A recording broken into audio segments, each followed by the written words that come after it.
June 12, 1943, 1447 hours, 8,000 feet above the English Channel. Lieutenant Oswald Ghost Morrison's hands trembled on the control stick. Not from fear, he was too hypoxic for fear. His severed oxygen line whipped around the cockpit, spraying pure O2 into the freezing air. Outside temperature, minus 12 degrees Celsius. Inside the shattered canopy, worse. The Pratt & Whitney R2800 double wasp engine, 2,000 horsepower. 18 cylinders, the most powerful radial engine in American service, was cooking itself to death.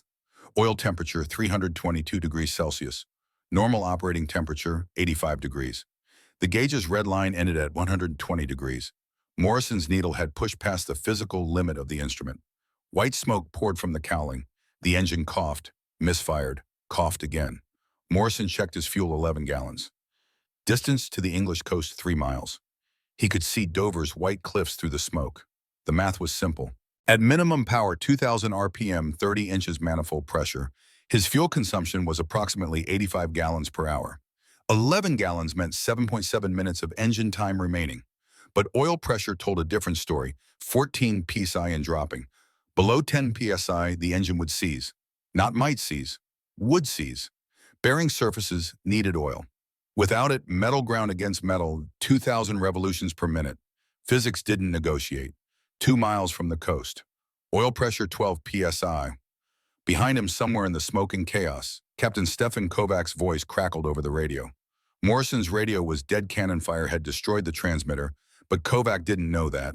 Kovac kept talking, kept encouraging, kept trying to guide his wingman home. 1 mile. Oil pressure, 9 psi. The engine seized, not dramatically, no explosion, no violent shudder. The massive 4-blade Curtiss electric propeller, 12 feet in diameter, 200 pounds per blade, simply stopped rotating. One moment, 2,000 RPM. Next moment, 0. Instant drag.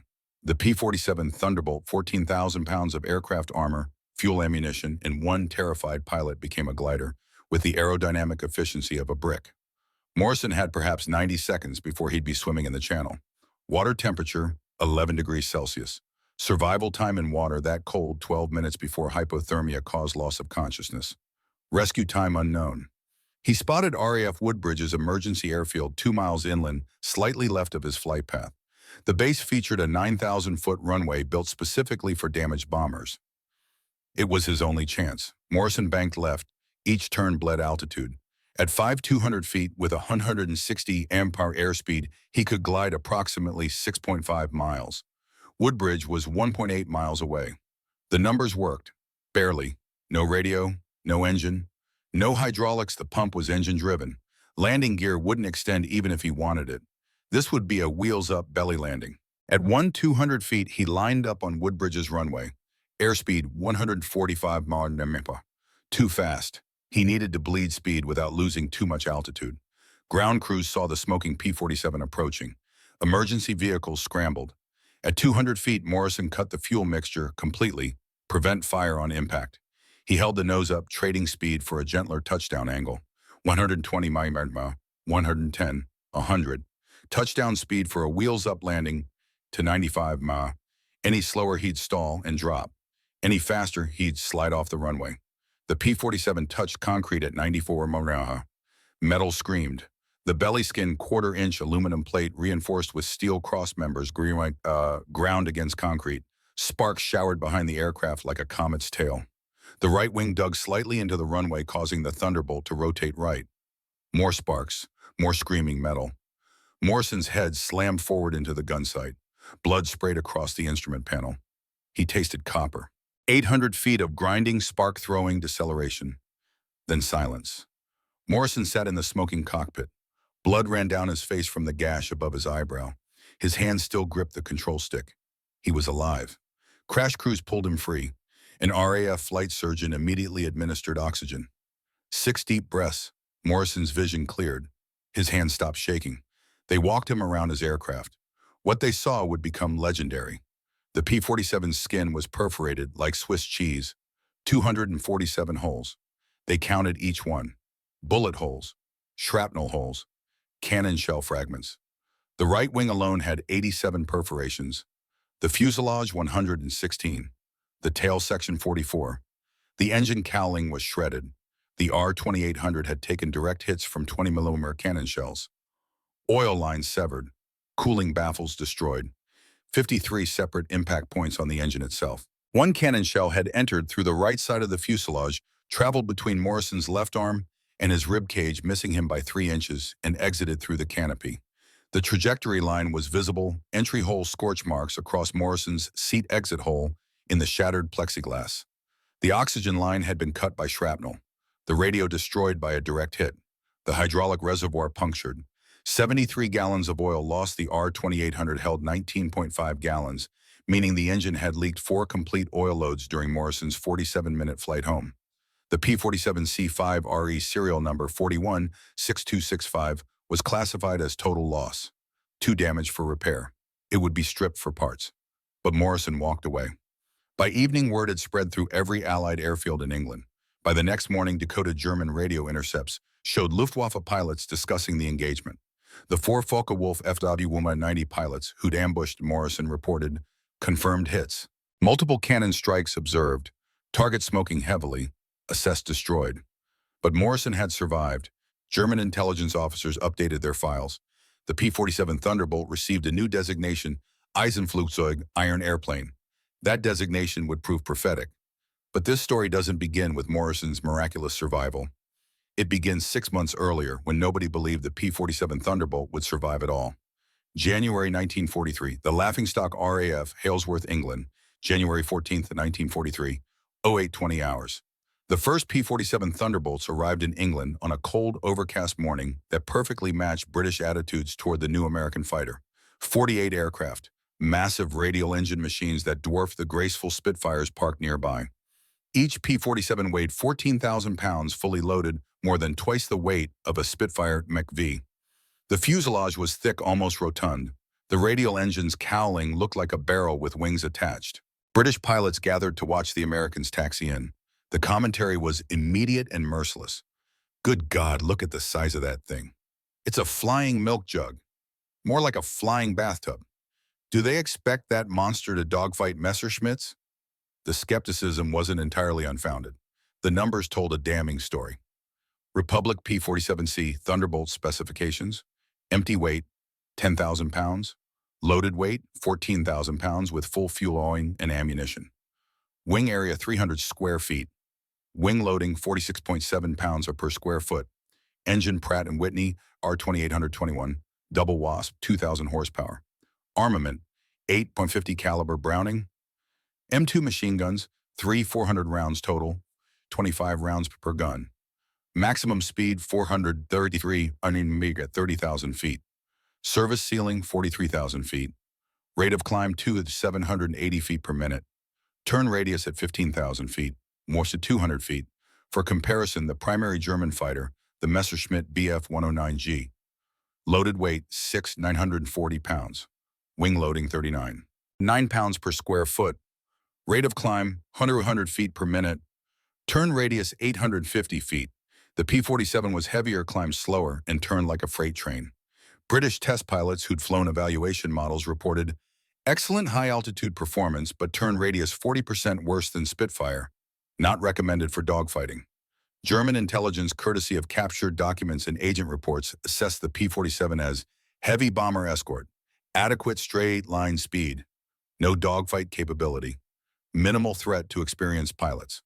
Even American pilots expressed doubts. Pilots trained on the nimble P-40 Warhawk or the forgiving P-38 Lightning climbed into P-7 cockpits and felt like they were flying a truck.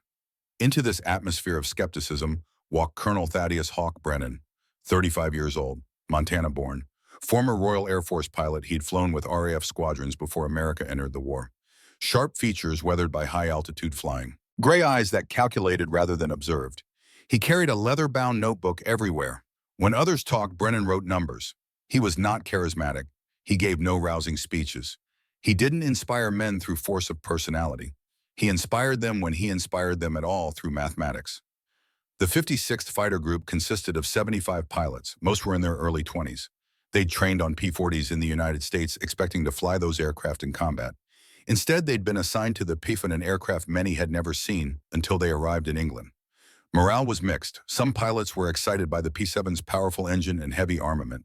Others looked at the aircraft's size and weight with barely concealed dismay. British pilots didn't help. At the officers' club, RAF Spitfire pilots would clap Americans on the back and say things like, "So you brought your flying milk cans, eh? Good for ground attack, I suppose. Leave the fighting to us."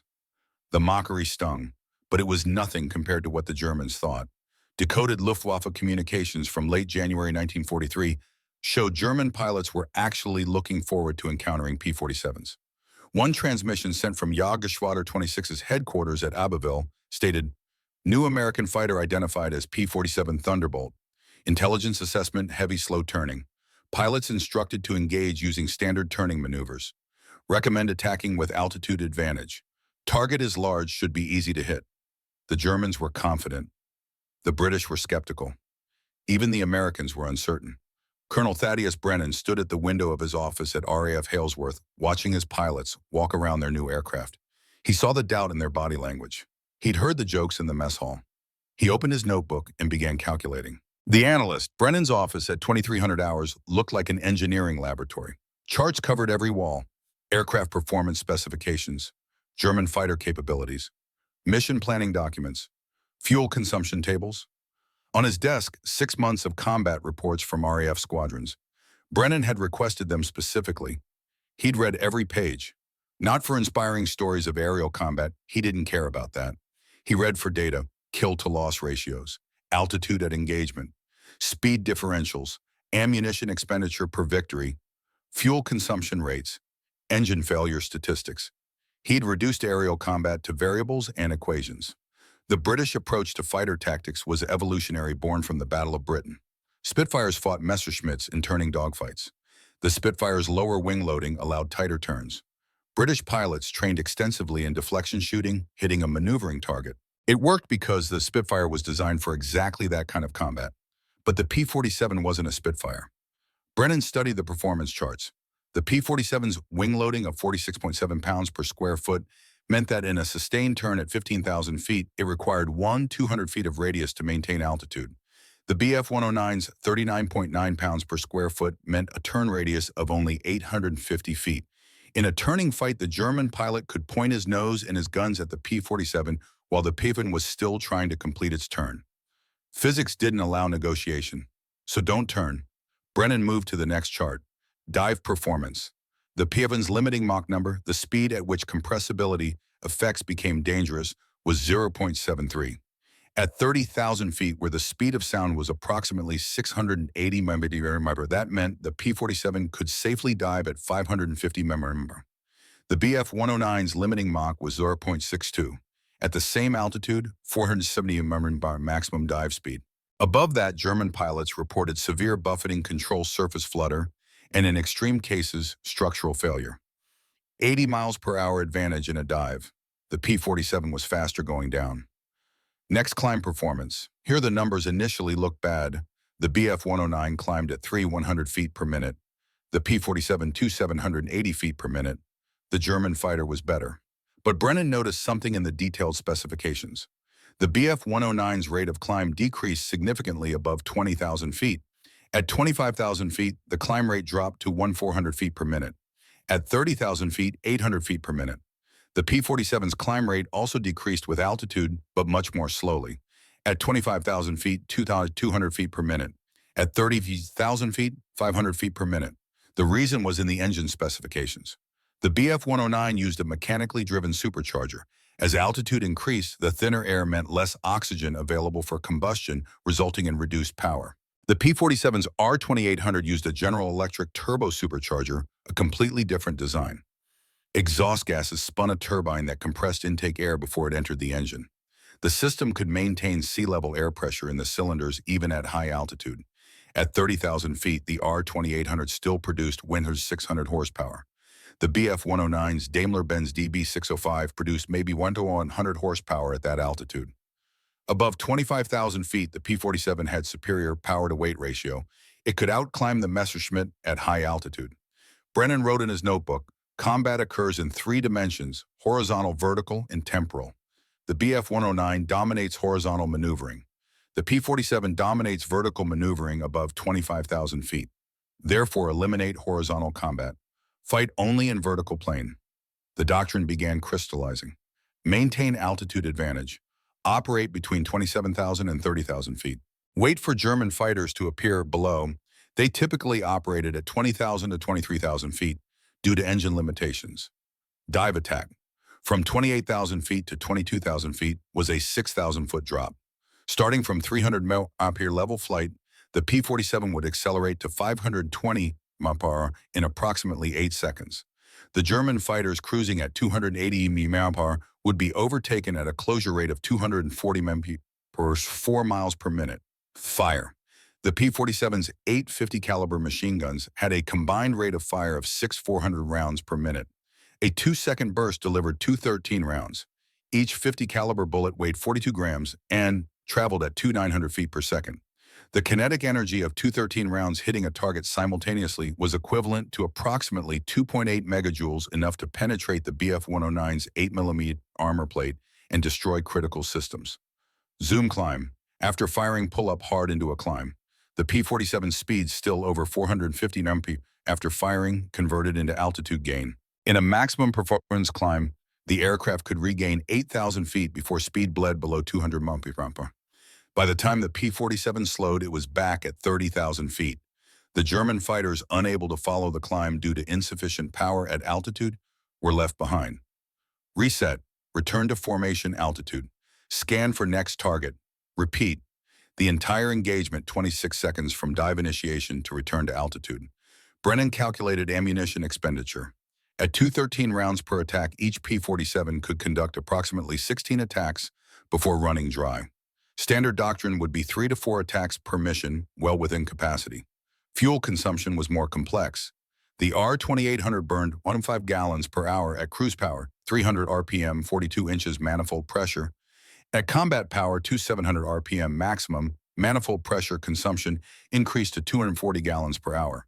But combat power was only needed for 30-second bursts during the dive and zoom climb. Brennan worked the numbers.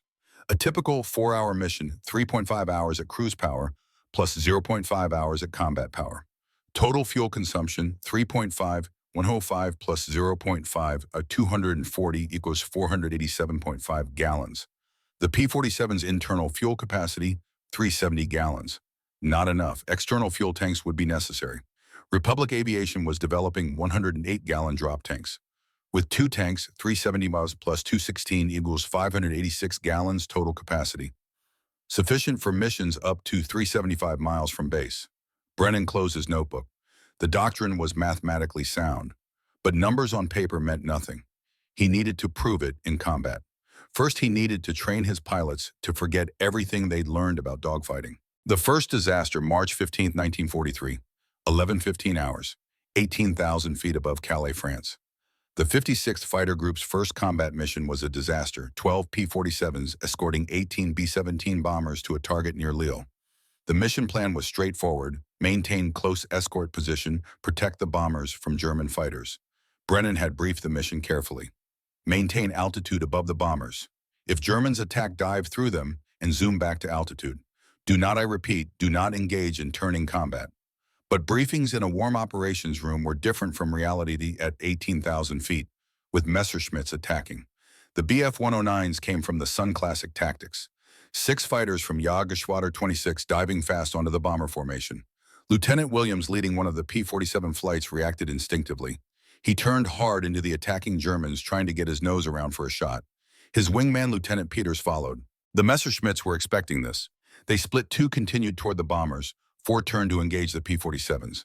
In a turning fight at 18,000 feet, the Bf-109's superior turn radius became decisive.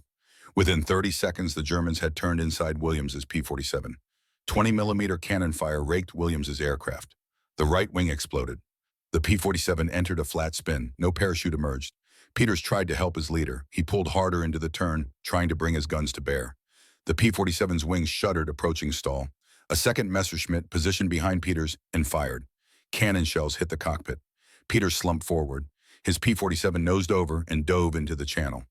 Lieutenant Kowalski, seeing 2 of his squadron mates shot down, broke formation and dove after the Germans. He was angry. He wanted revenge. The Messerschmitt he chased was flown by an experienced pilot who knew exactly what to do. The German pulled up into a climbing turn using the Bf-109's superior climb rate at medium altitude. Kowalski followed, trying to keep his gun sight on target. The P-47's speed bled off. 300 mile an hour, 250, 200. At 100 in ampere, the massive fighter was mushing through the air controls sluggish. A third Messerschmitt appeared below Kowalski. The Germans hunted in pairs. Cannon fire tore through Kowalski's engine. The R-2800 seized. Kowalski successfully bailed out and was captured. He would spend the next 2 years in a POW camp. The remaining P-47s, badly shaken, maintained formation around the bombers. The Messerschmitts, having achieved 3 kills for 0 losses, broke off and returned to base. Mission assessment: 3 P-47s lost. 2 pilots, KIA, 1 P. 0 German aircraft destroyed. 0 German aircraft damaged. The bombers reached their target safely, but the escort had been mauled. At the debriefing, the surviving pilots were subdued. Several were openly questioning whether the P-47 could compete with German fighters. Brennan listened to each pilot's account. He didn't interrupt. He took notes. When they'd finished, he asked questions. Williams, when you first turned into the Messerschmitts, what was your altitude? 18,000 feet, sir. And the Germans? Maybe 20,000. They were diving on us. What was your airspeed when you initiated the turn? About 280, sir. Brennan wrote numbers. The Bf-109's turn radius at 18,000 feet and 280 mph is approximately 850 feet. The P-47's turn radius under the same conditions is 200 feet. By turning, you gave them a 350-foot advantage. They used that advantage to position behind you. Once they were behind you, you were dead. Physics killed Lieutenant Williams, not superior German skill. The room was silent. Brennan continued. Lieutenant Peters attempted to help Williams by turning harder. Correct instinct, wrong execution. He pulled the P-47 to the edge of stall. At that speed and angle of attack, the aircraft cannot maneuver. He became a stationary target. Physics killed Lieutenant Peters. He turned to the pilot who'd reported Kowalski's loss. Lieutenant Kowalski chased a climbing Messerschmitt. What was the Germans' approximate climb rate? I don't know, sir. Fast. At 15,000 feet, a Bf-109 climbs at approximately 2,600 feet per minute. The P-47 at the same altitude climbs at 2,300 feet per minute. The German was climbing away from Kowalski faster than Kowalski could follow. While Kowalski focused on the aircraft ahead, a second German positioned below and behind him. Kowalski never had a chance. Physics killed Lieutenant Kowalski. Brennan closed his notebook. His voice remained flat, emotionless. We lost 3 aircraft today because 3 pilots fought the enemy's fight instead of our fight. The Messerschmitt is designed for horizontal maneuvering combat at medium altitude. We cannot beat it there. We will never beat it there. Trying to beat it there will kill you. He walked to a chalkboard and drew out a diagram. A curved line showing a P-47 at high altitude diving down, then climbing back up. The Bf-109 drawn at medium altitude, unable to follow either the dive or the climb. This is how we fight. We maintain altitude 28,000 feet or higher. The Germans cannot operate effectively above 25,000 feet. Their engines lose power. We see them first because we're higher. We dearth them. At 500 miles per hour, they cannot evade us. We fire, we climb, they cannot follow us. We reset and repeat. Captain Stefan Kovac, one of the more experienced pilots, raised his hand. Sir, that sounds like hit and run. That's not fighting. Brennan's gray eyes fixed on Kovac. You're correct. It's not fighting. Fighting implies 2 opponents of roughly equal capability trying to defeat each other through skill. That's not what we're doing. We're executing a ballistic trajectory problem. The Germans are not opponents, they're targets. We're not fighter pilots. We're aerial artillerymen. The room stirred uncomfortably. This wasn't what they'd expected. Fighter pilots were supposed to be knights of the air, engaging in honorable single combat testing, skill against skill. Brennan saw the discomfort. Gentlemen, you can be romantics or you can survive. The choice is yours. But understand this, the P-47 Thunderbolt is not designed for dogfighting. Republic Aviation didn't build a fighter.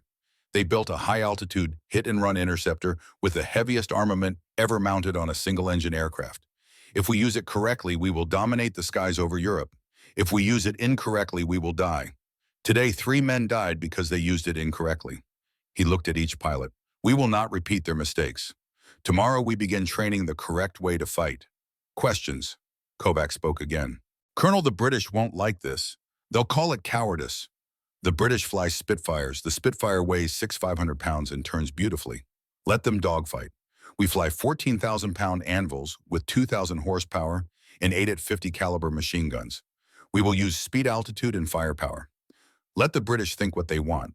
We'll measure success by kill ratio, not by their approval. No more questions. That night, Brennan rewrote the entire tactical manual for the 56th Fighter Group. Every dogfighting technique was deleted, replaced by altitude management, dive bombing, tactics, zoom climb procedures, fuel management, ammunition, conservation. The 56th Fighter Group would not learn to fight like Spitfire pilots. They would learn to fight like no one else. The Convert, March 20th, 1943, 02:30 hours. Operations Hut RAF Halesworth. Captain Stefan Kovac couldn't sleep. 3 days since Williams, Peters, and Kowalski died. 3 days since Brennan's cold dissection of their deaths. 3 days of intensive training and tactics that felt wrong to every fighter pilot. Instinct Kovac possessed. He walked to the operations hut. Light showed under the door. Inside, he found Brennan surrounded by charts and calculations. "Captain," Brennan said without looking up, "can't sleep." "No, sir." Kovac sat down. "Permission to speak freely." "Granted." "Sir, I understand the mathematics. The P-47 can't turn with a Messerschmitt, but this new doctrine, it feels like we're not really fighting. We're just attacking and running away." Brennan finally looked up. "That bothers you?"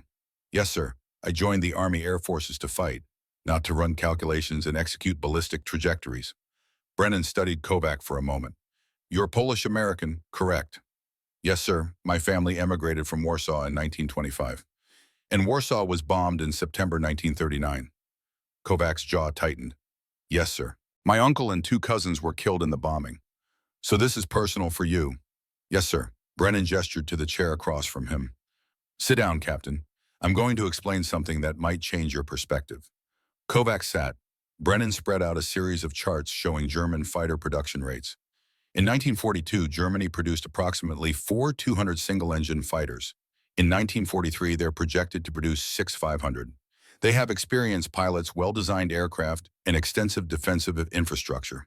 They have every advantage except one: they're fighting a defensive war with limited resources. He pulled out another chart. The United States produced 11,000 fighters in 1942. In 1943, we'll produce 23,000. By 1944, probably 35,000. We have unlimited industrial capacity, unlimited resources, and a pool of young pilots eager to fight. Brennan tapped the numbers. If we fight the Germans on their terms, one-on-one dogfights, where individual skill matters, we'll achieve roughly even exchange rates. Maybe slightly in our favor because we have more aircraft. But the war will drag on for years. Thousands of pilots will die on both sides. He looked directly at Kovac. But if we fight on our terms, using tactics that exploit the P-47's advantages and completely avoid its weaknesses, we can achieve exchange rates of 5 to 1, 10 to 1, even 15 to 1. We can destroy the Luftwaffe not through individual heroism, but through systematic industrial efficiency. Kovac was quiet. Brennan continued. "You want revenge for Warsaw, I understand that. But revenge through honorable single combat is emotionally satisfying and strategically inefficient. A revenge through systematic destruction of the German Air Force is cold calculated and absolutely devastating. Which do you want?" "I want them dead," Kovac said quietly. "Then trust the mathematics. The tactics I'm teaching will kill more Germans faster with fewer American casualties than any dogfighting doctrine ever could. You'll get your revenge. It just won't look like the movies." Brennan pulled out his performance calculations. "Let me show you why this works. Look at these numbers." For the next 2 hours, Brennan walked Kovac through the complete tactical analysis. Energy management, altitude advantages, dive performance, firepower concentration, ammunition ballistics. By 0430 hours, Kovac understood. Not just intellectually, viscerally, the P-47 wasn't a fighter in the traditional sense. It was a high-altitude weapons platform designed to kill with overwhelming firepower, delivered from unassailable positions. "Sir," Kovac said as dawn approached, "when can we test this for real?" Brennan smiled slightly, a rare expression. "Tomorrow, I'm scheduling a fighter sweep over Calais. You'll lead one flight, I'll lead another. We'll follow the doctrine exactly. If it works, you'll get your kills. If it doesn't work, I'll rewrite the doctrine and we'll try something else. And if we die, then the mathematics were wrong and someone else will have to figure out the correct approach. But I don't believe the mathematics are wrong." Kovac stood. "Thank you, sir. I'll be ready." As Kovac reached the door, Brennan called out, "Captain, one more thing." "Sir." This isn't about glory. It's not about heroism. It's not even about revenge, really. It's about efficiently destroying the enemy's capacity to wage war. If you can accept that if you can be cold, methodical, and calculated, you'll survive this war and kill more Germans than any dogfighter ever could. Can you be that person? Kovac thought about Warsaw, about his uncle and cousins buried under rubble, about the Luftwaffe pilots who dropped those bombs secure in their technical superiority. Yes, sir, I can be that person. Good. Get some rest. Tomorrow we prove the doctrine works. April 8, 1943. The first validation 0637 hours, 23,000 feet above the English Channel. Captain Stefan Kovac's gloved hand rested on the throttle of his P-47C Thunderbolt. The aircraft vibrated with barely contained power, 2,000 horses pulling at the leash. Outside temperature minus 38 degrees Celsius. Inside the heated cockpit, barely above freezing. He scanned his instruments for the 14th time since takeoff. Fuel 312 gallons, manifold pressure 42 inches, RPM 2300, oil pressure 71 psi, cylinder head temperature 218 degrees Celsius. All readings normal. His wingman, Lieutenant Oswald Ghost Morrison, flew 250 yards to his right, slightly aft. Good position. 2,000 feet above them, Colonel Brennan led the second element with Lieutenant Aldrich Iceman Shaw. Below 36 B-17 Flying Fortresses of the 303rd Bombardment Group lumbered toward the French coast at a 185 miles. Target rail yards at Amiens. Mission profile standard bomber escort. Wolfpack Hawk actual. Brennan's voice over the radio was characteristically emotionless. Maintain formation, climbing to Angels 28. Kovac clicked his mic twice. Acknowledgement. The four P-47s began a gentle climb. From 23,000 feet to 28,000 feet would take approximately 90 seconds at their current climb rate. At 28,000 feet, the P-47's turbo supercharger maintained full manifold pressure. The R-2800 engines still produced 1,600 horsepower. At this altitude, they had superior power-to-weight ratio over any German fighter. Wolfpack led Hawk actual. Bogies 10 o'clock low Angels 22. Count 8. BF-109s climbing from Abbeville. Kovac's eyes swept left. Their black specks at 22,000 feet, 6,000 feet below. 8 Messerschmitts in 2 4-plane swarm formations climbing to intercept the bombers. This was the moment. 3 weeks of training, 3 weeks of Brennan's cold mathematics, 3 weeks of practicing dive attacks, zoom climbs, energy management. Wolfpack leaded, you have lead element, target left swarm, Hawk element targets right swarm, on my mark, execute. Kovac pushed the stick forward. The P-47's nose dropped below the horizon. The airspeed indicator began climbing 320 on number, 350, 380. Brennan had drilled the procedure into them, maximum dive angle 60 degrees. Monitor airspeed never exceed 520 mph. Begin firing at 400 yards. Fire for 2 seconds maximum. Pull out at 1,000 feet above target altitude. Maximum G-load 6 Gs. Zoom climb to regain altitude. Kovac's P-47 accelerated through 420 mph. The controls stiffened, aerodynamic forces increasing. At 460 mph, the aircraft shook slightly. Not from structural stress, but from supersonic shockwaves beginning to form on the wings. The P-47 was approaching its limiting Mach number. The Messerschmitts grew larger in his windscreen. They were still climbing toward the bombers, unaware that death approached from above at 498 miles per hour. Kovac's gun sight, a simple circular reticle with ranging marks, settled on the lead BF-109, range 500 yards. Too far. He waited. The closure rate was extraordinary. At combined speeds exceeding 700 mph, the distance melted. 400 yards. Kovac's thumb pressed the firing button on the control stick. The P-47 shuddered as all 8 50 caliber Browning M2 machine guns fired simultaneously. The sound was devastating, a continuous brrrr that overwhelmed even the R-2800's roar. Tracers of 1 in every 5 rounds streaked downward. The other 4 rounds were invisible armor-piercing incendiary projectiles. Kovac held the trigger for exactly 1.8 seconds. 157 rounds fired, approximately 19 rounds from each gun. The lead Messerschmitt didn't explode. It disintegrated. The left wing separated at the root. The tail section broke off. The fuselage tumbled, spewing pieces. The pilot never had time to react. At 490 mph closing speed, the entire engagement lasted less than 2 seconds. Kovac pulled back on the stick. Hard. The G-forces slammed him into his seat. His vision tunneled gray at the edges, then darker. 5 Gs. 6 Gs. The P-47 groaned but held together. Republic Aviation had built the airframe to withstand 9 Gs. The massive fighter converted its 490 mph dive speed into altitude, climbing, clawing back toward 28,000 feet. Kovac's vision cleared. Airspeed was bleeding off, 420 mph, 360, 300. He checked his 6 o'clock behind him. Nothing. The remaining Messerschmitts had scattered. They'd just watched their leader vaporized by an attack they never saw coming. At 26,000 feet, Kovac leveled off and scanned for his wingman. Morrison was 400 yards right, climbing back to position. Below, the second swarm of Messerschmitts was diving away, abandoning their attack on the bombers.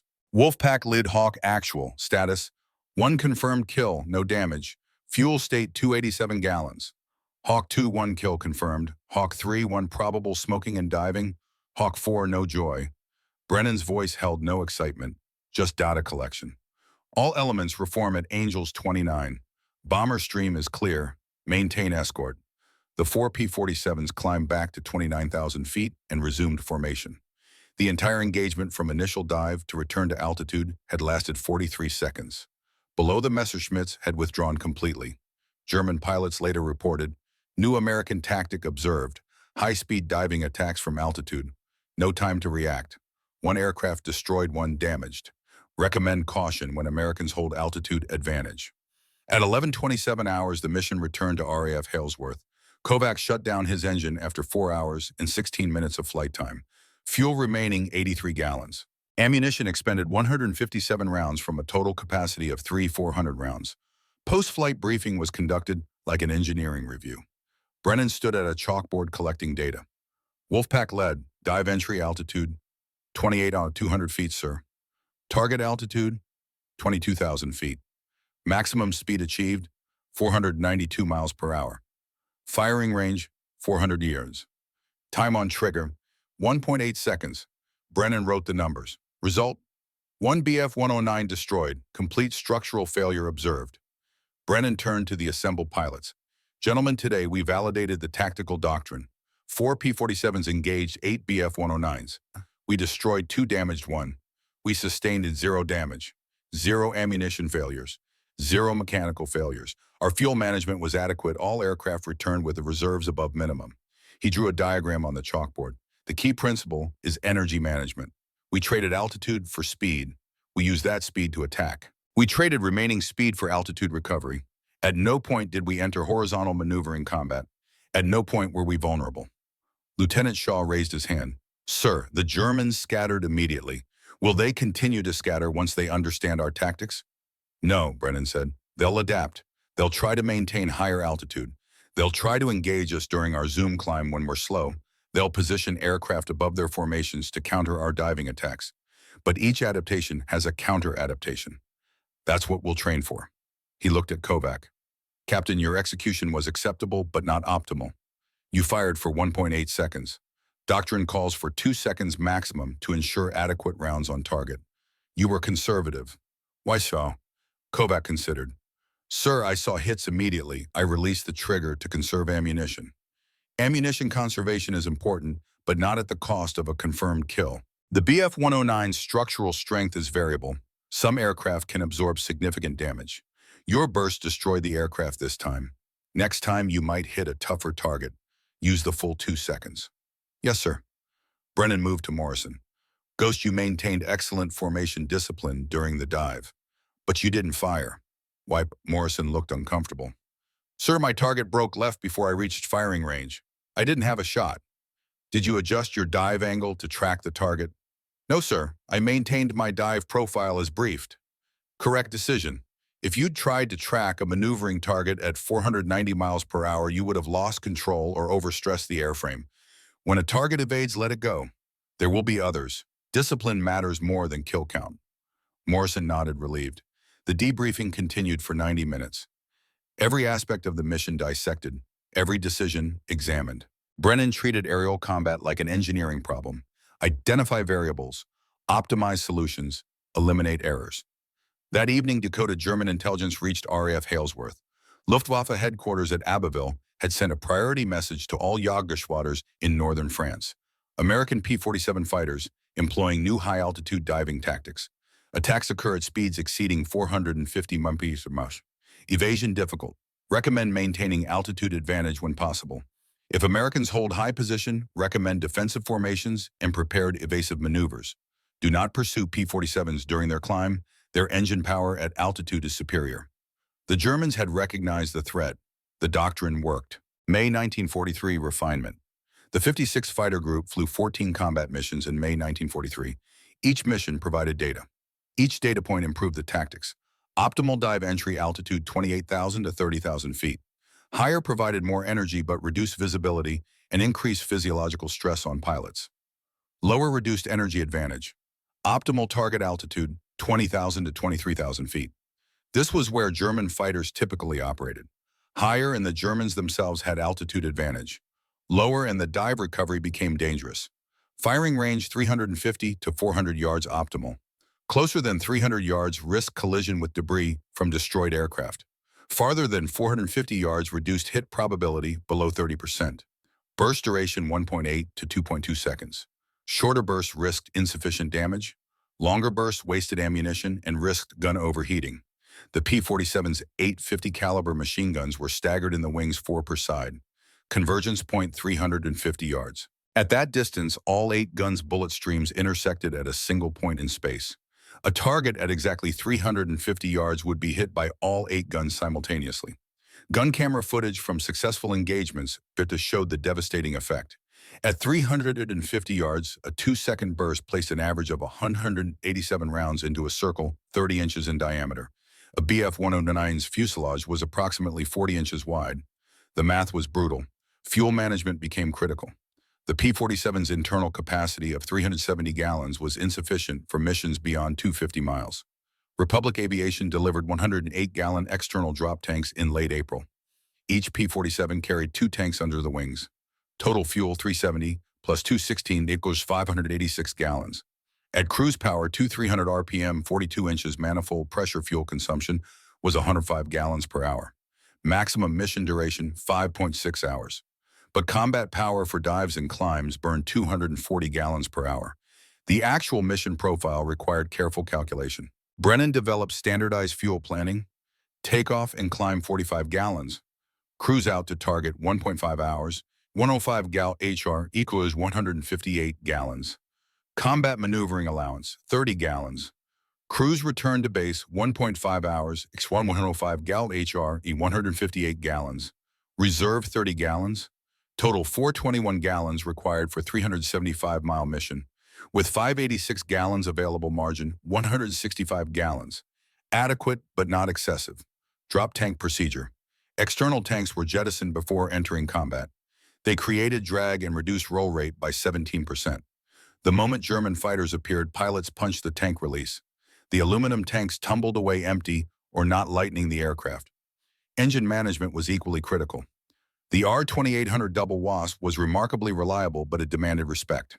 Cylinder head temperature limits maximum continuous 260 degrees C. Maximum emergency 290 degrees C for 5 minutes. Above 290 degrees, cylinder damage occurred rapidly. At 320 degrees C, catastrophic failure was imminent. Oil temperature, optimal 85 degrees C, maximum continuous 95 degrees C. Above 110 degrees, oil viscosity broke down. Above 130 degrees C, bearing failure was certain. Brennan established strict engine management rules. Pilots who exceeded temperature limits 3 times in 5 missions were grounded for retraining.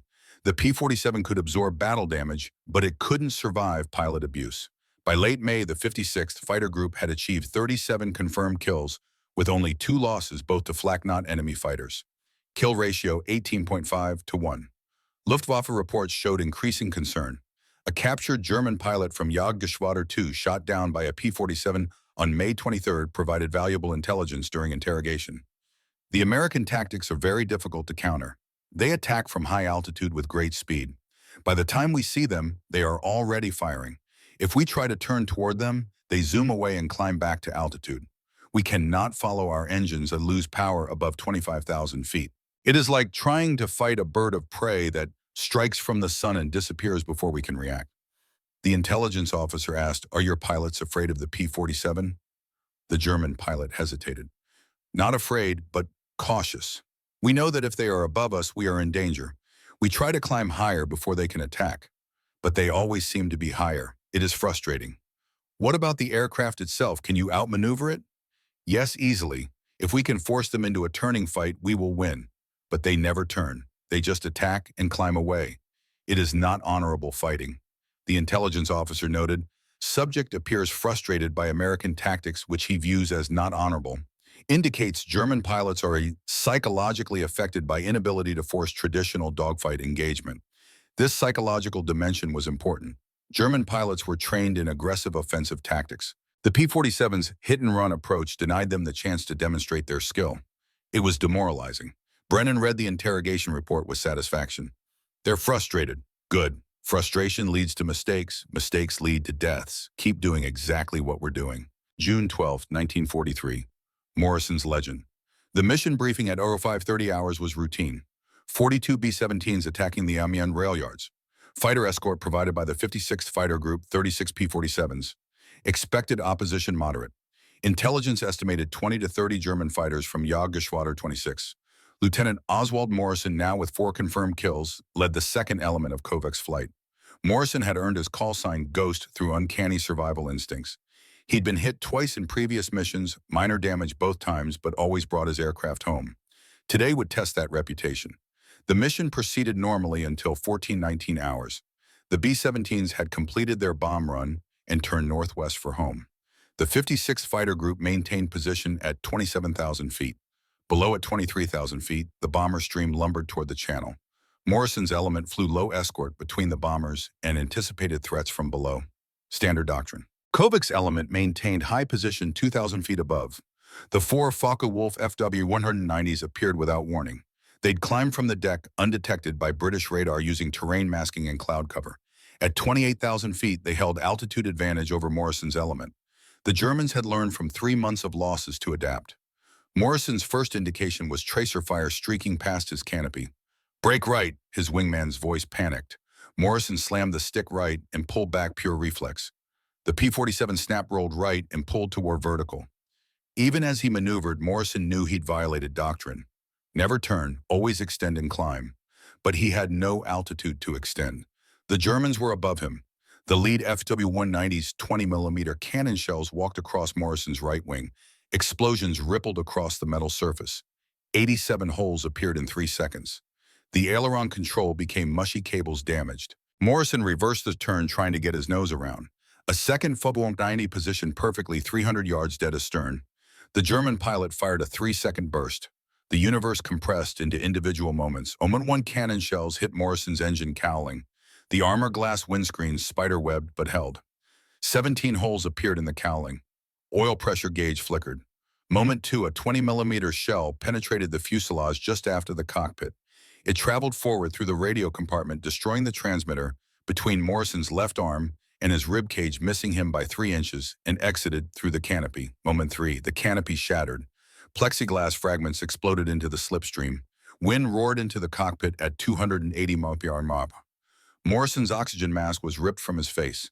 The oxygen line, severed by shrapnel, whipped around, spraying pure oxygen. Moment 4, more shells hit the engine. The cylinder head temperature gauge pegged maximum and kept climbing. Oil pressure dropped 75 psi, 68, 55, 45. Morrison shoved the stick forward and dove. Survival instinct overrode training. He needed altitude separation from the FW-190s. He needed to think. He needed oxygen before hypoxia killed him. The P-47 dove past 400 mph.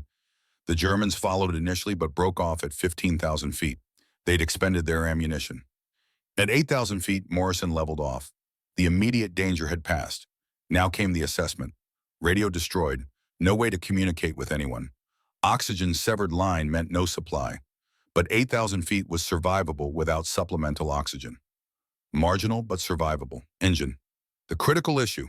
Oil temperature was climbing through 180 degrees. Normal maximum 95 degrees. The engine was cooking itself. White smoke poured from damaged cowling oil burning on hot cylinders. Oil pressure 45 psi and dropping. The R2800 required minimum 25 psi to prevent bearing failure. Below that, the engine would seize. Morrison reduced power to minimum cruise. 2,000 RPM, 30 inches manifold pressure. This lowered oil temperature slightly 165 degrees and reduced the pressure loss rate, but it also reduced his airspeed to 180 mph per ton. He calculated fuel remaining 68 gallons, distance to English coast 73 miles, flight time at 180 mph or 24.3 minutes, fuel consumption at reduced power approximately 85 gallons per hour equals 1.42 gallons per minute. Required fuel 24.3 at 1.42 is 34.5 gallons. He had enough fuel, but did he have enough oil pressure, current 42 psi, decreasing approximately 2 psi per minute? In 24 minutes, 42, 48 dm, 6 psi, the engine would seize before he reached England. Morrison looked at the white cliffs of Dover barely visible through the smoke. 73 miles. So close. Overhead, he saw contrails Kovacs Element circling. They couldn't help. They couldn't land beside him in the channel. All they could do was watch and hope. 60 miles to coast. Oil pressure 38 psi. Oil temperature 72 degrees despite reduced power. Morrison talked to his aircraft. Not prayer exactly. More like negotiation. You've taken me through 4 missions. 200 hours together. Don't quit on me now. Just 40 more minutes. Please. 50 miles. Oil pressure 34 psi. The engine was running rougher. Individual cylinders misfiring as oil starvation increased friction. 40 miles. Oil pressure 28 psi, 30 miles, oil pressure 3 psi. The vibration increased. The entire airframe shook. Metal grinding against metal inside the R-2800's crankcase. 20 miles. Oil pressure 19 psi, temperature 108 degrees C, 10 miles. Morrison could see Dover clearly now. The white cliffs, green fields beyond, home.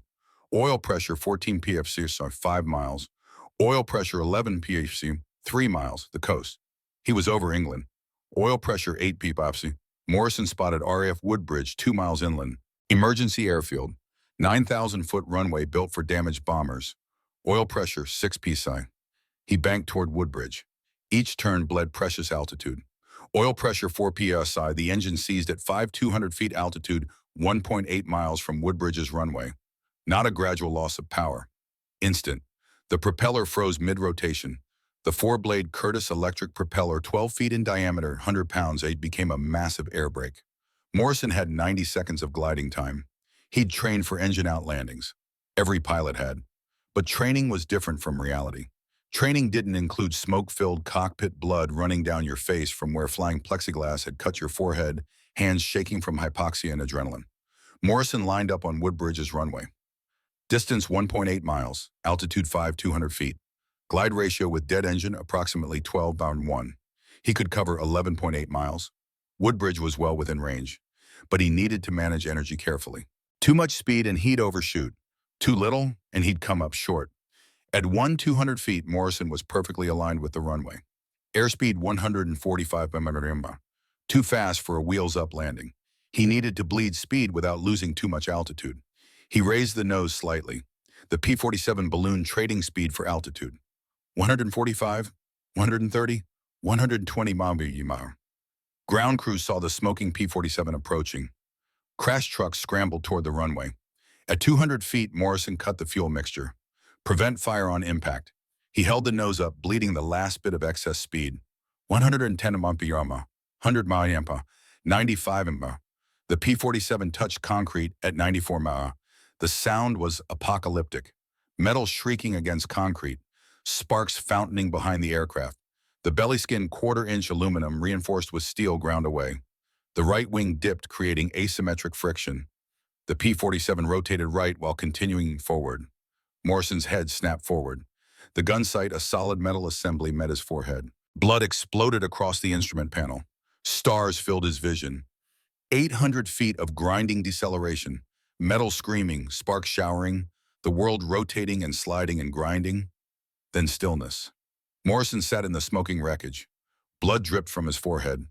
His hands were locked on the control stick. He had to consciously release them. He was alive. Crash crews pulled him from the cockpit. The RAF flight surgeon immediately placed an oxygen mask on Morrison's face. 6 breaths. His vision cleared. The shaking stopped. "Can you walk?" "Yes." Morrison's voice was hoarse from shouting over wind noise. They walked him around his aircraft. What they saw entered 56th Fighter Group Legend. The inspection took 3 hours. Each hole was measured, photographed, documented. Final count, 247 holes. Bullet holes, shrapnel holes, cannon shell fragments. Right wing 87 perforations, including complete destruction of the aileron control mechanism. Fuselage 116 holes. 120mm entry hole, starboard side exit hole, port side through the canopy frame. Trajectory analysis showed the shell had passed 3 inches from Morrison's torso. Tail section 44 holes. Rudder cables severed, replaced by emergency backup. Engine 53, separate impact points. 2 20mm shells had hit the cylinder heads directly. Multiple oil lines severed. Cooling baffles destroyed. The R-2800 would be classified as total loss. Control surfaces. Right aileron 40% destroyed. Elevator perforated but functional. Rudder damaged but operational. Canopy complete destruction. All glass blown out. Frame cracked in 4 places. Radio destroyed. Transmitter shattered by direct hit. Oxygen system line severed. System inoperative. Hydraulic system reservoir punctured. 70% fluid loss. The aircraft had absorbed enough battle damage to destroy 3 normal fighters. But P-47C-5RE serial number 416265 had flown Morrison 73 miles across the English Channel, maintained controlled flight despite catastrophic system failures, and provided sufficient control authority for a successful forced landing. Republic Aviation had built 200 pounds of armor into the P-47 structure. Armor around the cockpit, armor around the oil tank, armor protecting fuel lines, self-sealing fuel tanks that could take multiple hits without exploding. The Germans had hit Morrison with everything they had. The armor worked. By 1800 hours, word had spread through every Allied airfield in southern England. By morning, it reached the United States via official combat reports. By the following week, Republic Aviation featured Morrison's survival in their advertising, the P-47 Thunderbolt. When everything hits you, it brings you home. Only German intelligence received reports from the FW-190 pilots who'd shot Morrison. Confirmed multiple cannon hits. Target observed smoking heavily, diving toward channel. Assessed destroyed. But Luftwaffe reconnaissance the next day photographed RAF Woodbridge and spotted Morrison's wrecked P-47 being examined by technical personnel. The Germans updated their assessment. A memo from Luftwaffe intelligence headquarters to all fighter units read, American P-47 designation updated. Codename Eisenflugzeug, Iron Airplane. Aircraft demonstrates exceptional survivability.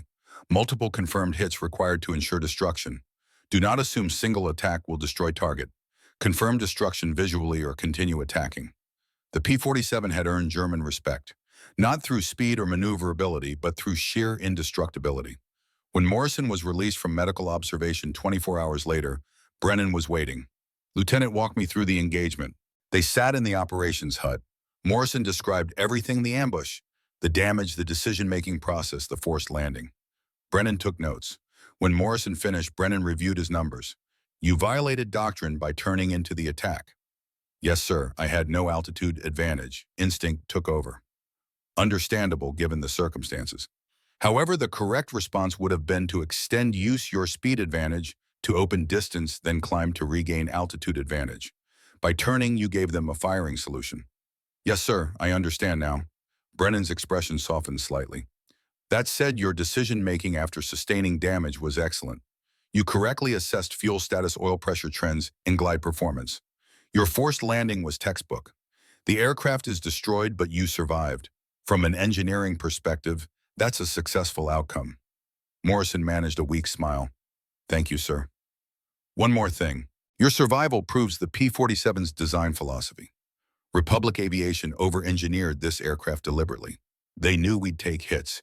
They built an airplane that could absorb damage and keep flying. Your experience validates their approach. Brennan stood. You're grounded for 3 days medical observation. After that, you're back on flight status. We need experienced pilots. Sir, I'm ready to fly now. Your body needs time to process the trauma. 3 days, that's an order. Yes, sir. As Brennan left, he paused at the door. Lieutenant, that was your second forced landing and 4th combat damage incident in 8 missions. At this rate, you'll need a new aircraft every 6 weeks. We've started calling you Ghost because you keep surviving when you shouldn't. Try to reduce the survival frequency. I'll work on that, sir. Brennan almost smiled. See that you do. July-August 1943, the Wolfpack emerges. Morrison's survival story spread beyond military channels. War correspondents visited RAF Halesworth. They interviewed pilots. They examined the wrecked P-47. They wrote articles with headlines like "The Jug That Wouldn't Die" and "247 Holes and Still Flying." The name stuck. The Jug. Not from Juggernaut as some claimed later, but from Milk Jug, the original British insult. But now it was said with respect. The fat, ungainly fighter that everyone had mocked was proving nearly indestructible. The 56th Fighter Group flew 43 combat missions between July 1st and August 17th. The doctrine was now fully refined. The tactics were second nature. The kill ratio continued climbing. By mid-August, 126 confirmed German aircraft destroyed. 7 P-47s lost, 5 to Flak 2 to mechanical failure. 0 P-47s lost in air-to-air combat. The psychological impact on Luftwaffe pilots was measurable.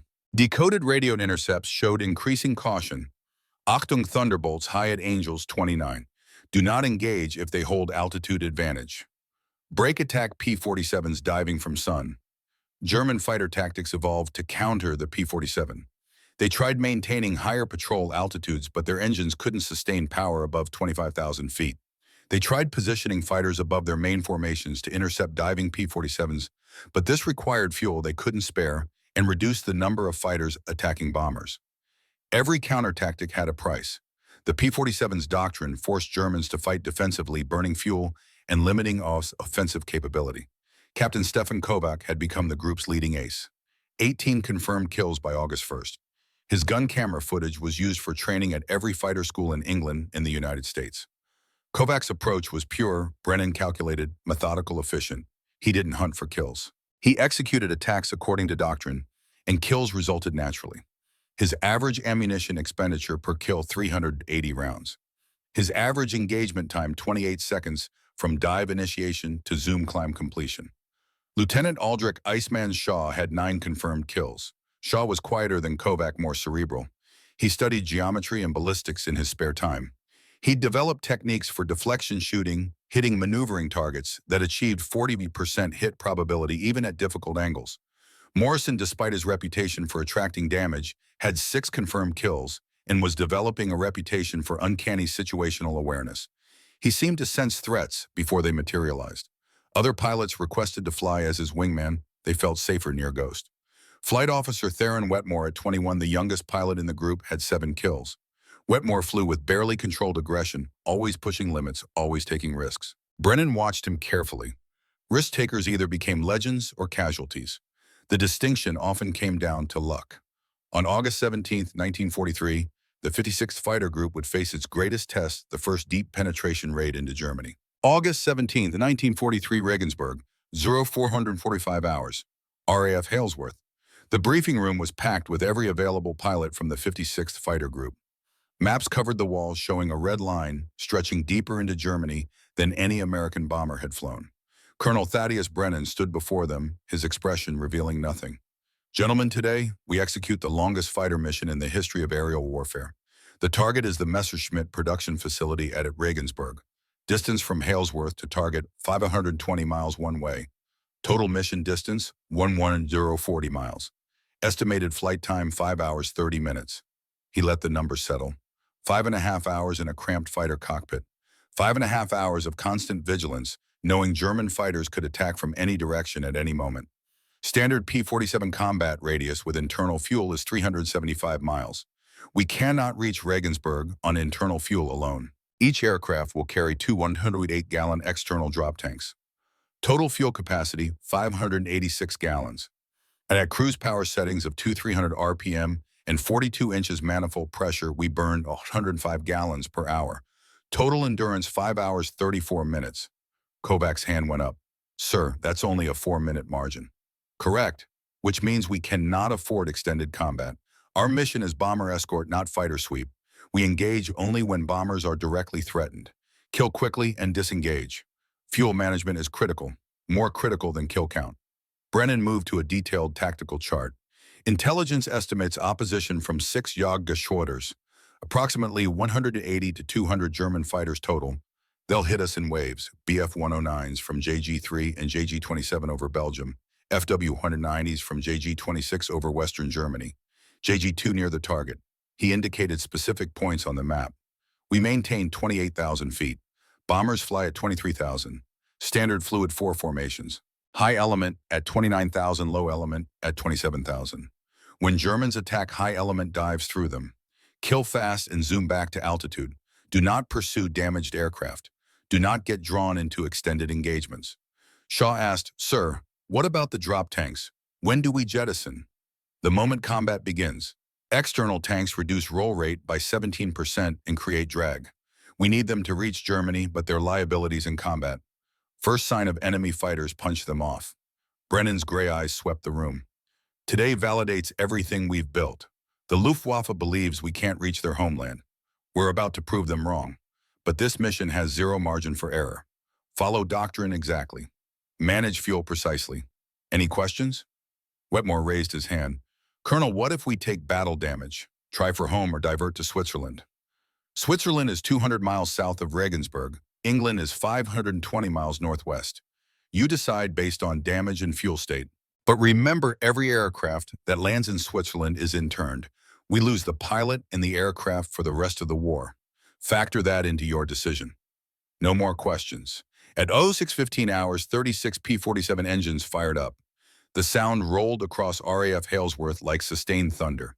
18 cylinders per engine, times 36 aircraft, 648 cylinders firing in barely synchronized chaos. Brennan walked to his aircraft P-47C5RE serial with 6327 personal markings, a hawk's head, and the inscription, "Calculate to kill." He'd flown every major mission, not from bravery, but because first-hand data collection was essential. At 0638 hours, the first flight lifted off. 4 ship elements departed at 30-second intervals. By 0647, all 36 P-47s were airborne, climbing to join the bomber stream. At 15,000 feet, they rendezvoused with 61 B-17 Flying Fortresses of the 94th Bombardment Group. Each bomber carried 12 500-pound bombs. Target Messerschmitt's primary production facility. Objective: destroy Germany's ability to build fighters. The formation turned southeast at 0714 hours, crossing into occupied France. 0823 hours. First contact 28,500 feet above Aachen, Germany. Temperature outside -42 Celsius. Inside, Brennan's cockpit barely above freezing, despite the heater. His breath formed ice crystals on the oxygen mask. Instrument scan, fuel 438 gallons. Oil pressure 68 psi. Cylinder head temperature 225 degrees C. Manifold pressure 42 inches. All readings nominal. Below, the bomber stream stretched like a river of aluminum. 61 B-17s in disciplined formation, each maintaining precise position. Vulnerable. Slow, depending entirely on the P-47s circling above. Wolfpack Hawk actual. Brennan's voice over the radio. Bogies 11 o'clock, high angels 32. Count 20 plus, climbing from Koblenz. BF-109s. The German fighters were at 32,000 feet, 3,500 feet above the P-47s. Unacceptable altitude disadvantage. All elements initiate climb to Angels 31. Maintain formation. 36 P-47s pitched up and climbed. At 28,500 feet even with turbo superchargers, climb rate had decreased to 1,800 feet per minute. Reaching 31,000 feet would take approximately 90 seconds. The Messerschmitts reached 34,000 feet and leveled. They'd achieved altitude advantage. Now they split: half would dive on bombers, half would engage the P-47s. This was the critical decision point. If all P-47s climbed to engage the high Germans, they'd leave bombers exposed to the diving group. If they stayed low, they'd fight from disadvantage. Brennan calculated in 3 seconds. Wolfpack lead and 3 flight continue climb to engage high group. 2 flight and 4 flight maintain bomber escort altitude. 12 P-47s, Kovacs and Shaw's flights continued climbing toward the high Germans. 24 maintained position with bombers. The German plan was tactically sound, but it assumed Americans would commit all forces to either offense or defense. Brennan split the difference. At 31,200 feet, Kovac leveled off. Below, 12 BF-109s dove toward the bombers, accelerating through 30,000 feet. They'd be at bomber altitude in 15 seconds. Wolfpack led, rolling in. All elements, 2-second burst, zoom to reset. Kovac inverted and pulled through. His P-47 dove nearly vertical. Airspeed increased rapidly. 380, 430, 480 number. The diving Messerschmitts were at 27,000 feet, descending at 420 mph toward the bombers. Combined closure 900 mph, 15 miles per minute, 1 mile every 4 seconds. At 400 yards, Kovac fired. 2 seconds, 170 rounds. The lead Bf-109 didn't explode, it disassembled. Both wings separated simultaneously. The fuselage tumbled, shedding pieces. The pilot's body separated from the aircraft fell separately, parachute never deployed. Kovac pulled hard into zoom climb. 6 Gs. Vision grade. The P-47 converted dive speed into altitude, clawing back toward 32,000 feet. Behind him, Morrison's guns hammered. His burst hit a Bf-109's engine. White coolant smoke erupted. The Daimler-Benz DB605's liquid cooling system ruptured. The German rolled left and dove away, streaming vapor. The remaining Messerschmitts scattered. 2 aircraft destroyed in 5 seconds. The bomber stream continued unmolested. But the second German formation, 12 Bf-109s, that had stayed high now dove on Kovac's flight while they were slow climbing, vulnerable. Shaw's flight, positioned 2,000 feet higher, intercepted.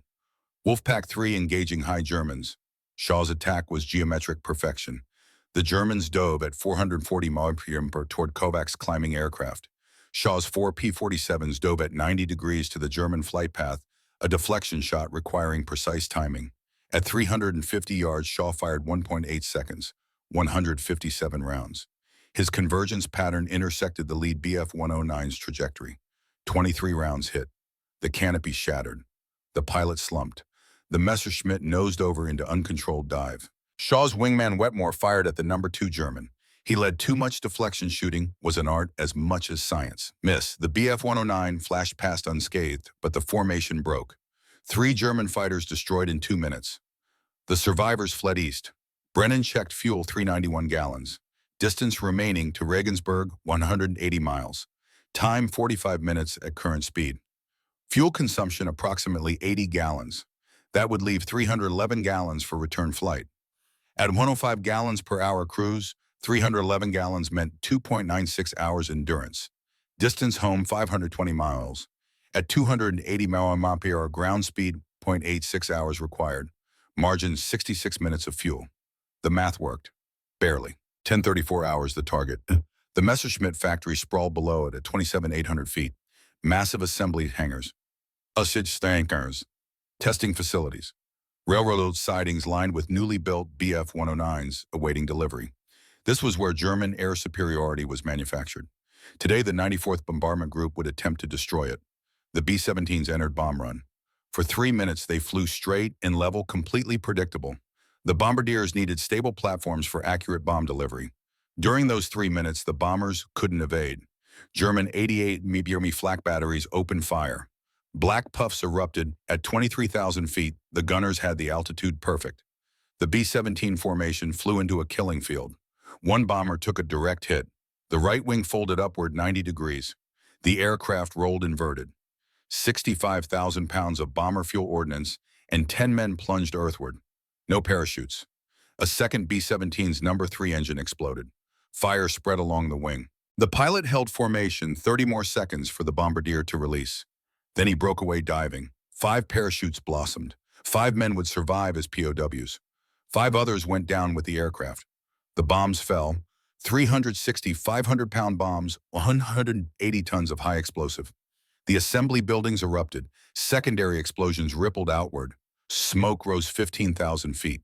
The bombers turned northwest. Home, or what passed for home, 520 miles through hostile airspace. At 10:47 hours, 30 Focke-Wulf FW-190s arrived. Wolfpack Hawk actual. Bandits 4 o'clock level, Angels 28. Count 30 plus. FW-190s from JG-2. 30 German fighters. 36 American fighters. Nearly even odds, but the Americans had been airborne for 4 hours 30 minutes. Fuel was critical. Brennan's decision took 2 seconds. All elements weapons free, engage and destroy, 2 past maximum, then extend for home. The FW-190s approached in line abreast the swarm formation. All aircraft at same altitude and allowing mutual support. Effective against bombers. Vulnerable to boom and zoom attacks. Brennan's flight had 800 feet altitude advantage, barely sufficient. Hawk flight diving attack on right formation. Execute. 4 P-47s rolled and dove. Airspeed climbed through 490 mph.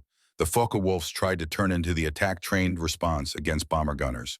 But the P-47s weren't lumbering at 200 mph. They were attacking at 500 mph.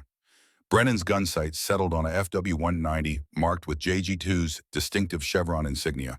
Range 420 yards. He fired. 2 seconds. The Focke-Wulf's engine cowling disintegrated.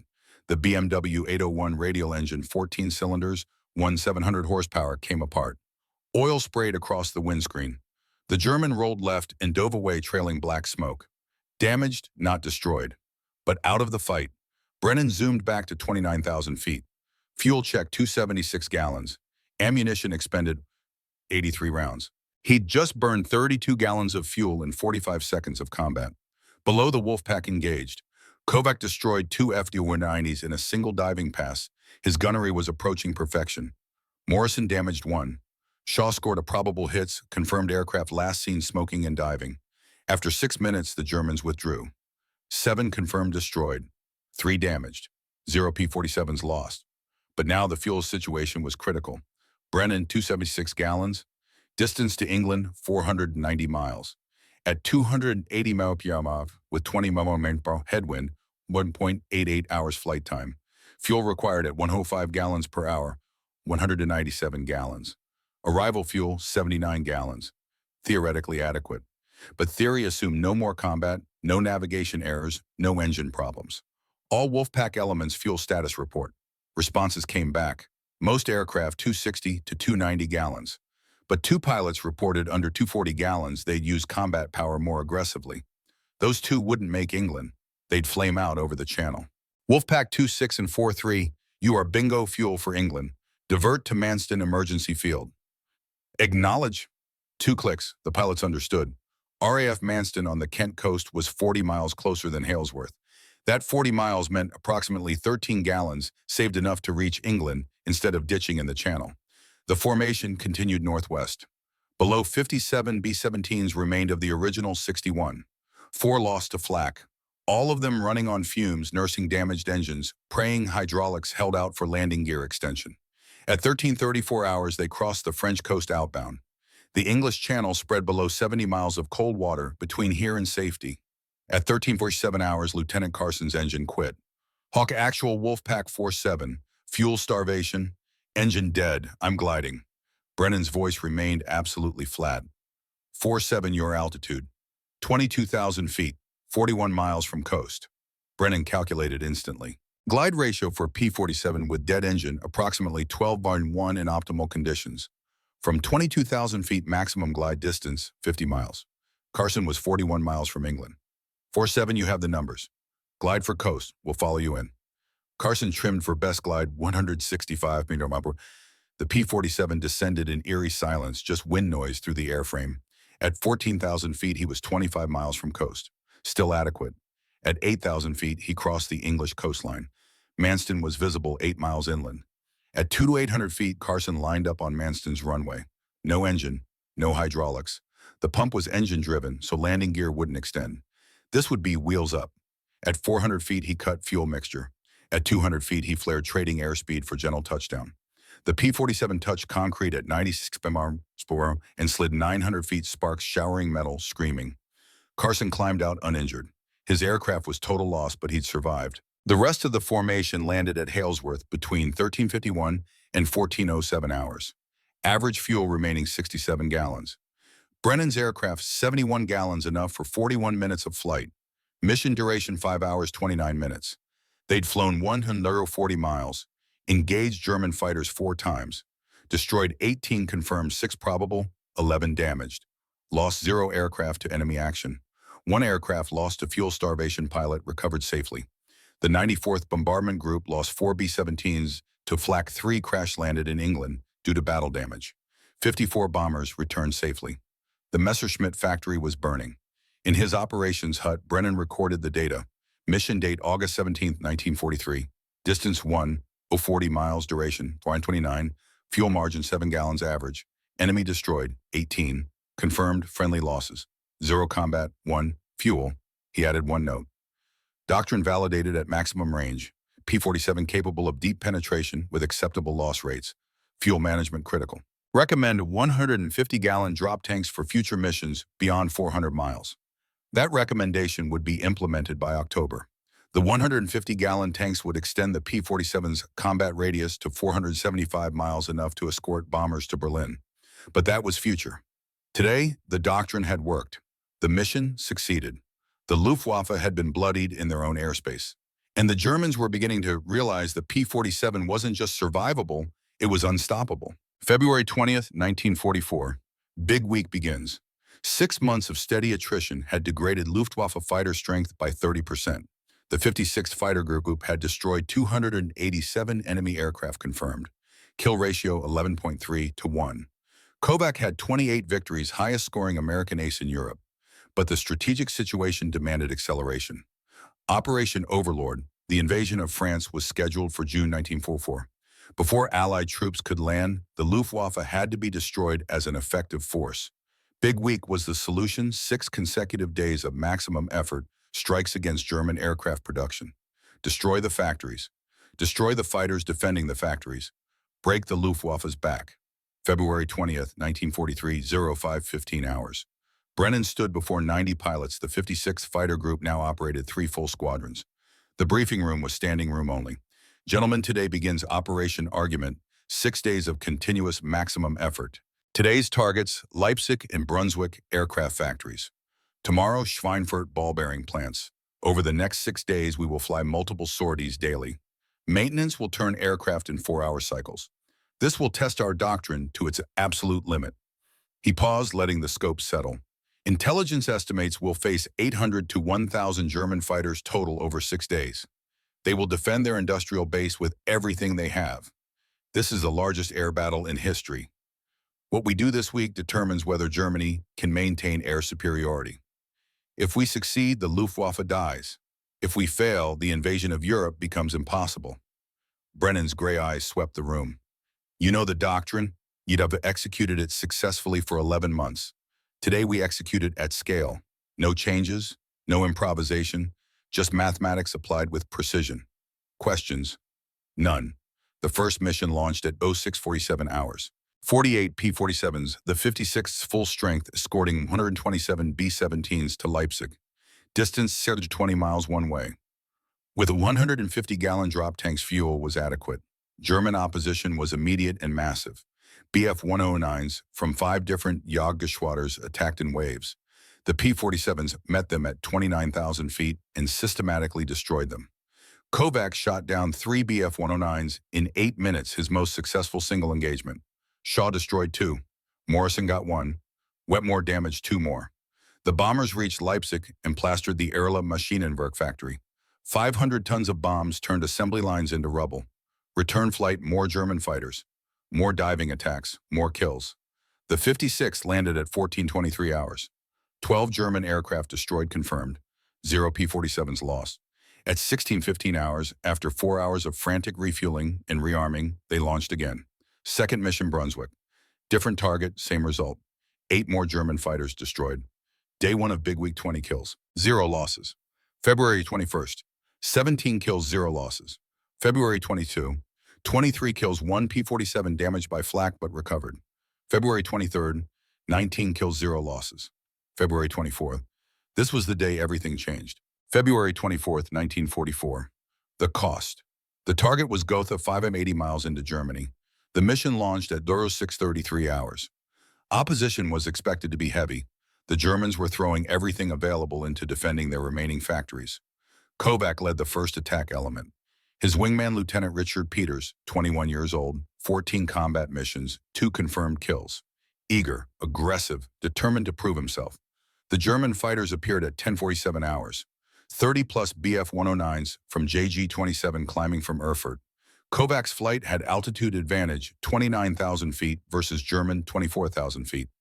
Wolfpack lead diving attack. Follow me in. Kovac rolled inverted and pulled through. His P-47 accelerated through 480 mph. The lead Messerschmitt grew in his gun sight. Range 3 at 80 yards. Fire. 2 seconds. The Bf-109's fuselage disintegrated. Kovac pulled into zoom climb. Behind him, Peters dove on a second Messerschmitt. Good attack geometry. Good speed. But the German pilot was experienced, an ace from JG-27's first Staffel. He'd seen the P-47 tactic before. The German waited until Peters committed to the attack, then executed a split S rolling inverted and pulling through into a dive. Peters tried to follow exactly what the German wanted. At 15,000 feet, the Bf-109 pulled out of the dive and reversed into a climb. Peters pulled harder, trying to keep his gun sight tracking. The P-47 shuddered, approaching stall. A second Messerschmitt, the German's wingman executing a bracket maneuver, appeared below Peters and fired. Cannon shells walked up the P-47's fuselage. The canopy shattered. Peters slumped forward. His P-47 nosed over and entered a steep dive. No recovery, no parachute. The aircraft impacted near Gotha at approximately 10:51 hours. Lieutenant Richard Peters, age 21, was killed instantly. Kovac saw it happen. He was climbing back to altitude when Peters' aircraft dove past him out of control. He called on the radio, no response. He watched the impact. For 3 seconds, Kovac forgot everything Brennan had taught him. He forgot the doctrine, forgot fuel management, forgot tactical discipline. He dove after the Messerschmitt that had killed Peters. The German pilot saw him coming and dove away. Kovac followed. The two aircraft plummeted through 12,000 feet, 10,000 feet, 8,000 feet, far below the altitude where the P-47 held advantage. At 6,000 feet, the Messerschmitt pulled up hard into a climbing turn. Its superior turn radius at low altitude became decisive. Kovac tried to follow but couldn't maintain the turn without stalling. Two more Bf-109s positioned above Kovac. They dove. Kovac saw them at the last second and broke hard right. Cannon fire raked his left wing, 17 holes appeared. Oil pressure fluctuated. Shaw's voice on the radio, "Wolfpack lead, break left, I'm engaging." Shaw's P-47 dove through the German formation, guns blazing. One Bf-109 exploded. The other scattered. "Wolfpack lead, climb, get back to altitude." Kovac came back to himself. What was he doing? He was at 5,000 feet low on fuel in the middle of German-controlled airspace, violating every tactical principle he'd learned. He climbed. The remaining Germans didn't pursue. They'd seen too many Americans climb away to waste energy chasing. At 11:47 hours, the mission returned to Halesworth. Kovac's aircraft had sustained 34 holes from cannon and machine gun fire. Oil pressure was marginal. The ground crew found 3 severed oil lines temporarily sealed by congealed oil and battle-damaged sealant. Brennan met him on the hard stand. "My office, now." In the operations hut, Brennan closed the door. His voice was colder than the stratosphere outside. "Talk me through it." Kovac described the engagement, Peters' attack, the Germans' maneuver, Peters' death, his own pursuit. Brennan listened without interruption. When Kovac finished, Brennan spoke. "You violated doctrine in 4 ways. First, you pursued a target below 10,000 feet and where the P-47 holds no advantage. Second, you engaged in low-altitude maneuvering combat where the enemy has superior performance. Third, you became fixated on a single target, losing situational awareness. Fourth, you endangered your wingman Shaw, had to break formation to save you." Kovac stared at the floor. "Yes, sir." "Lieutenant Peters died because he violated doctrine. He followed a German into a dive and then tried to outmaneuver a lighter aircraft at low altitude. That was his mistake. Your mistake was nearly getting yourself killed trying to avenge him." Brennan opened his notebook. "This is now your 25th confirmed kill. Congratulations, Captain. You're an ace of aces. You'll receive the Distinguished Service Cross. The press will write articles about you. You'll be famous." He closed the notebook. "But Lieutenant Peters is still dead. Your victory today didn't bring him back. It didn't change anything except your kill count. Was it worth it?" Kovac looked up. "No, sir." Lieutenant Peters was 21 years old. His parents live in Ohio. His father works in a steel mill. His mother is a school teacher. They have 2 other sons serving in the Pacific. Now they'll receive a telegram informing them their middle son died in Germany. Brennan's voice remained flat, but there was something behind the words. Not emotion exactly, but weight. "I will write that letter. I will explain that their son died executing a tactical doctrine that saves American lives and kills Germans efficiently. I will not mention that he died because he violated that doctrine by trying to outturn a Messerschmitt at 15,000 feet. But I will know, and you will know." He looked directly at Kovac. "You came to me in March 1943 and asked if you could be cold, methodical, and calculated. I said yes. Was I wrong?" "No, sir, you weren't wrong. I was wrong. Today." "Correct. You have 2 choices, Captain. You can continue flying with cold calculation, maximizing kill efficiency while minimizing risk. Or you can let emotion drive your decisions and eventually die like Lieutenant Peters. Which will it be?" Kovac thought about Warsaw. about his uncle and cousins, about revenge, about Peter's tumbling from the sky. Cold calculation, sir. Good, because if you fly emotionally again, you'll kill yourself and possibly your wingman. I need you alive and killing Germans efficiently. I don't need you dead as a martyr. Clear. Clear, sir. You're grounded for 24 hours. Rest. Process what happened. Then back on flight status. Dismissed. Kovac stood. At the door he paused. Sir, I'm sorry. Don't apologize to me. Apologize to Peter's parents when you write them a letter explaining that their son was a good pilot who made one mistake. That's the price of this war, Captain. We make mistakes and young men die. The only thing we can do is learn from those mistakes and not repeat them. That night, Kovac wrote 2 letters, one to Peter's parents, one to himself, a reminder he kept in his flight jacket. Cold calculation saves lives, emotion kills. Remember Peters. February 25th, 1944. Big weekends, the 6th and final day of Operation Argument. The target remaining aircraft factories near Stuttgart and Augsburg. The 56th Fighter Group launched its 13th sortie in 6 days. Pilots were exhausted. Ground crews had been working 18-hour shifts. Aircraft were being turned in 3-hour cycles. But the statistics were undeniable. Big week results, 56th Fighter Group. Sorties flown 247. Enemy aircraft destroyed 87, confirmed 34 probable. Friendly losses. 2 aircraft both to flak, 0 pilots, both bailed out safely. Kill ratio 43.5. 1 big week results, 8th Air Force total. Enemy aircraft destroyed 692 confirmed. German aircraft production facilities, 75% damaged or destroyed. Luftwaffe pilot casualties, 155 killed, 128 wounded. The Luftwaffe had been broken, not destroyed. They'd continue fighting until war's end, but broken as an effective defensive force. German fighter production had been set back 6 months. Experienced pilots were dead. Fuel reserves were depleted. The path to Normandy was clear. On February 26th, Brennan gathered the 56th Fighter Group in the briefing room.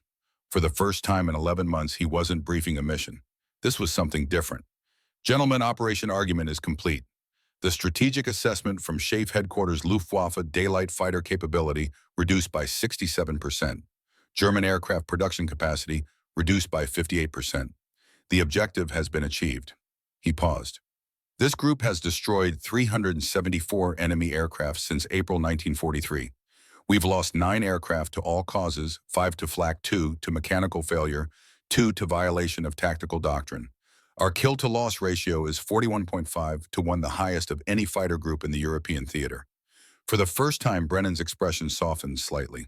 This didn't happen because you're naturally better pilots than the Germans. It happened because you learned to fight with mathematics instead of emotion. You learned to use the P-47's advantages while avoiding its weaknesses.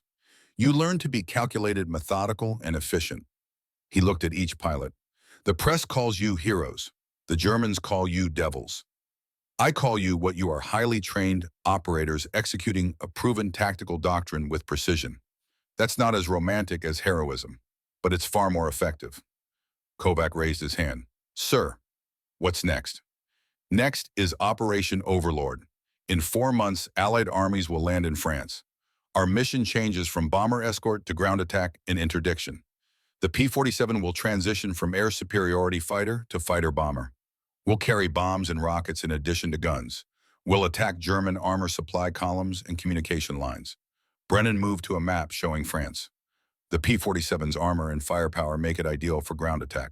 We can absorb flak that would destroy lighter aircraft. We can carry ordnance that other fighters can't. And when German fighters try to intercept us, we'll still have our altitude advantage. He looked at the group. You've mastered air-to-air combat. Now you'll learn air-to-ground. The tactics will be different, but the principle remains. Use our advantages, avoid our weaknesses, and kill the enemy efficiently. Questions. Shaw asked, Sir, will the doctrine change for ground attack? The fundamental principle stays the same: never fight on the enemy's terms. For ground attack, that means we'll attack from angles and altitudes where flak has difficulty tracking us. We'll use speed to minimize exposure time. We'll leverage the P-47's armor to survive hits. Same philosophy, different application. Morrison asked, what about the Germans? Won't they adapt their tactics? They'll try. They've been adapting since April 1943. Every adaptation has failed because the underlying mathematics don't change. The P-47 is faster in a dive. The P-47 has superior firepower. The P-47 has better high-altitude performance. Those facts are immutable. Tactics can vary, but physics is physics. No more questions. Over the next 3 months, the 56th Fighter Group transitioned to fighter-bomber operations. They practiced dive bombing with 500-pound bombs. They practiced rocket attacks with 5-inch HVRs. They practiced strafing runs against ground targets. The P-47 proved exceptionally capable. Its armor protected pilots from ground fire. Its 850 caliber guns could destroy trucks, trains, and light armor. Its bomb load capacity matched many dedicated attack aircraft. By late May 1944, the 56th was ready for D-Day. June 6, 1944, Overlord, 0445 hours. RAF Halesworth. The briefing was brief. Gentlemen, today is D-Day. Allied armies are landing in Normandy. Our mission: provide air cover over the beaches. Secondary mission: attack German reinforcements attempting to reach the coast. Tertiary mission: destroy any Luftwaffe aircraft that appear. Brennan pointed to the map. We'll operate over the invasion beaches from 0630 to 1200 hours. 6-hour combat air patrol in shifts. Fuel will be tight, planned for minimum endurance profiles. The first wave launched at 0547 hours. 36 P-47s each carrying 2 500-pound bombs in addition to full ammunition. At 0638 hours, they arrived over Normandy. The sight below was overwhelming. Thousands of ships, hundreds of landing craft, endless streams of men running up beaches under German fire. The Luftwaffe was nowhere to be seen. For 6 hours, P-47s orbited over the beaches. They attacked German strongpoints. They destroyed communication lines. They strafed retreating German vehicles. But they encountered zero enemy fighters. The Luftwaffe, once masters of European skies, had been so thoroughly destroyed during Big Week that they couldn't oppose the largest amphibious invasion in history.